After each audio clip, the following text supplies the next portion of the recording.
ഈ യോഗത്തിന്റെ അധ്യക്ഷൻ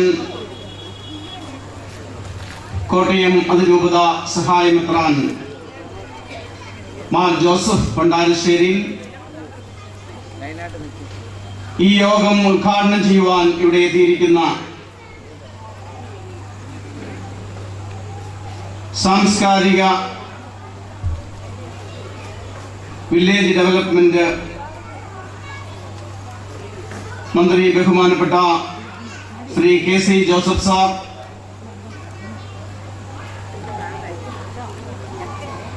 ബഹുമാനപ്പെട്ട MLA. Suresh Kurup, X-MLA. Shri Thomas Chazhikadan, ബഹുമാനപ്പെട്ട മോൺസിഞ്ഞോർ ജേക്കബ് വെള്ളിയാൻ, ആശംസകൾ അർപ്പിക്കുവാൻ എത്തിയിരിക്കുന്ന ഫാദർ സൈമൺ ഇടത്തിപ്പറമ്പിൽ, ശ്രീമതി ബീന ബിനു, ശ്രീ ബിജു വാസു, ശ്രീമതി അനില ബാബു,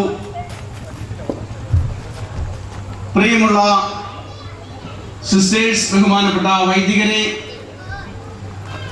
സ്നേഹമുള്ള ഇടവക ജനങ്ങളെ, പ്രിയപ്പെട്ട നാട്ടുകാരെ, ഒരു വിശ്വാസ സമൂഹത്തിന്റെ വളർച്ചയുടെ പ്രധാന നാഴികക്കല്ലാണ്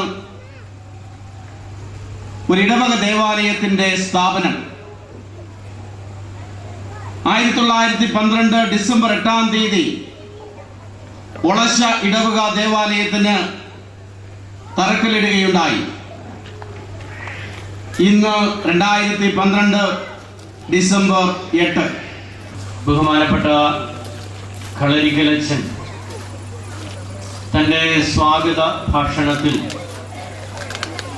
ഒളശ സെന്റ് ആന്റണീസ് ഇടവക ദേവാലയത്തിൻ്റെ ശതാബ്ദി ആഘോഷങ്ങളുടെ ഭാഗമായി നടത്തിയ ആധ്യാത്മികവും സാമൂഹികവും സാംസ്കാരികവുമായ പ്രവർത്തനങ്ങളെ കുറിച്ച് സവിസ്തരം പ്രതിപാദിക്കുകയുണ്ടായി.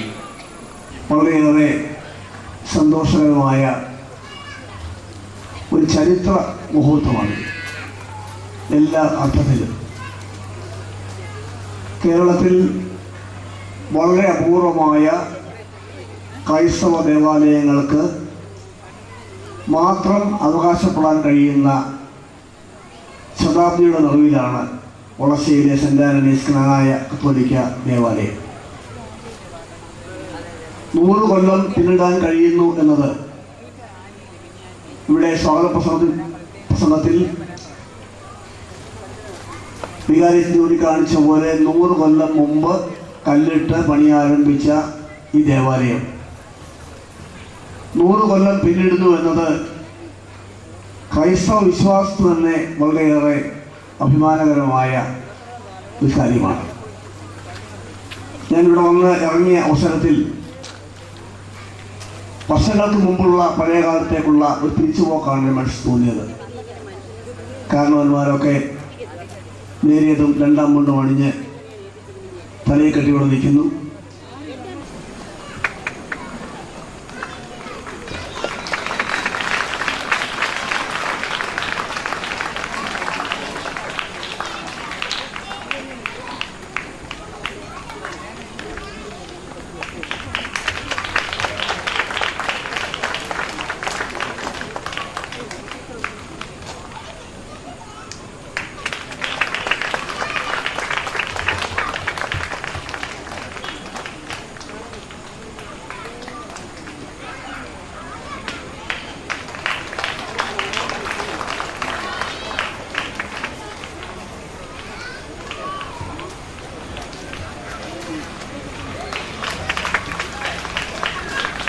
താം ദൈവമഹത്വത്തെ ശതാബ്ദി ജൂബിലി വേളയിലെ ദൈവമഹത്വം കീർത്തിക്കാൻ അവിടും വേകിയ വത്സരമായി ജൂബിലി അവജൂബിലി അവജൂബിലി മഹജൂബിലി ജൂബിലി അവജൂബിലി അവജൂബിലി മഹജൂബിലി. ഈ സമ്മേളനത്തോടനുബന്ധിച്ച് നടക്കുന്ന ഭവന നിർമ്മാണ പദ്ധതികളുടെ ഫണ്ട് വിതരണം ചെയ്യാമെന്ന് ഇവിടെ എത്തിച്ചേരാമെന്ന് വെച്ചിരിക്കുന്ന ആദരണീയനായ ഏറ്റുമാനൂരിന്റെ MLA സുരേഷ് കുറുപ്പ്, ഈ സമ്മേളനത്തിൽ ആശംസകൾ അർപ്പിക്കുവാൻ വേണ്ടി ഇവിടെ എത്തിച്ചേർന്നിരിക്കുന്ന തോമസ് ചാഴികാടൻ ex-MLA,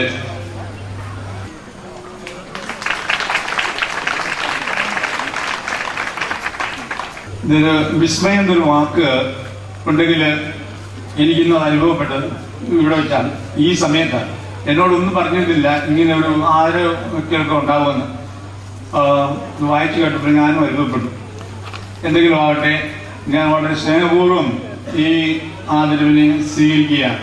ഒരു രാജ്യം എത്രമാത്രം പരിഷ്കൃതമാണ് എന്ന് അറിയുന്നതിൻ്റെ ഒരു പ്രധാന അളവുപോലെ ആ രാജ്യത്തെ ഏറ്റവും ചെറിയ മതന്യൂനപക്ഷങ്ങൾ എങ്ങനെ കഴിയുന്നു എന്നതാണ്.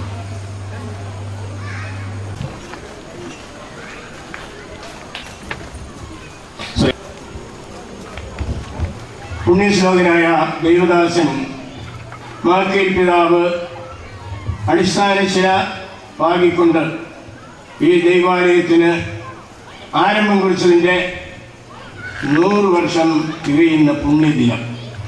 വളശ ഇടവകയിലെ എല്ലാവരും ഒന്നുചേർന്ന് ഈ ശതാബ്ദി ഏറ്റവും മോടി പിടിപ്പിക്കുവാനുള്ള പരിശ്രമത്തിലായിരുന്നു. ആത്മീയമായ വളർച്ചയ്ക്കുള്ള പരിപാടികൾ നിരവധി ഉണ്ടായിരുന്നു. സാമൂഹ്യമായ പ്രവർത്തനങ്ങൾക്കുള്ള പരിപാടികൾ നിരവധി ഉണ്ടായിരുന്നു. നമ്മുടെ സെന്റ് ആന്റണീസ് ജ്ഞാനായ പള്ളി എടത്തിപ്പള്ളി എന്നാണ് അറിയപ്പെടുന്നത്. ഏറ്റവും സന്തോഷമുള്ളൊരു ദിവസമാണ് 100 വർഷം പിന്നിടുന്ന ഈ പുണ്യാളനെ മുന്നേ വന്ന് എന്ന് പ്രാർത്ഥിക്കുവാനും നിങ്ങളെല്ലാം കണ്ടു ഒരു സന്തോഷവാക്ക് പറയാനുള്ള അവസരം തന്നെ ഏറ്റവും സന്തോഷിക്കുന്നു. ദൈവത്തെ മഹത്വീകരിച്ചുകൊണ്ട് നിങ്ങളുടെ മുമ്പിൽ നിൽക്കുന്നതിൽ എനിക്ക് വളരെ സന്തോഷമുണ്ട്.